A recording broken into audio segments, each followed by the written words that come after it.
இன்னையோட தம்பிக்கு last exam முடியுது. 3rd ஸ்டாண்டர்ட்லேருந்து 4th போகிறாங்க. அதனால் அவங்க இன்றைக்கி மார்னிங் வந்து எனக்கு முறுமுறு தோசை சுடுத்தாங்கன்னு கேட்டாங்க. சாம்பார் வச்சு கொடுத்தாச்சு. ஆக்சுவலி பிரேக்ஃபாஸ்ட் வந்து இன்றைக்கி வெண்பொங்கல் தான்.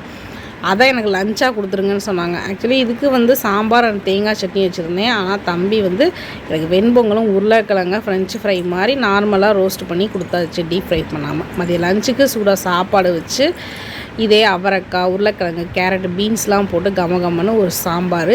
இதுக்கு புடலங்காய், பாசிப்பருப்பு போட்டு மைல்டான காரத்தில் தான் செஞ்சேன் இன்றைக்கி.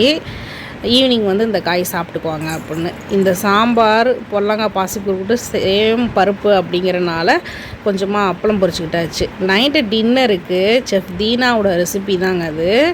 கொத்தமல்லி தூக்கலாக போட்டு சட்னி. ஆனால் வந்து வலுவலுன்னு அரைக்கக்கூடாது, கோர்ஸாக தான் சட்னி அரைக்கணும். இன்றைக்கி வந்து நான் கோதுமை தோசையோடு மேட்ச் பண்ணியிருக்கேன். பட்டர்லாம் போட்டு சுட்ட தோசையோடு இந்த சட்னி சூப்பர் காம்பினேஷனாக இருந்துச்சு. இட்லி தோசை சாப்பாடு கூட நல்லாயிருக்கும். பாய்.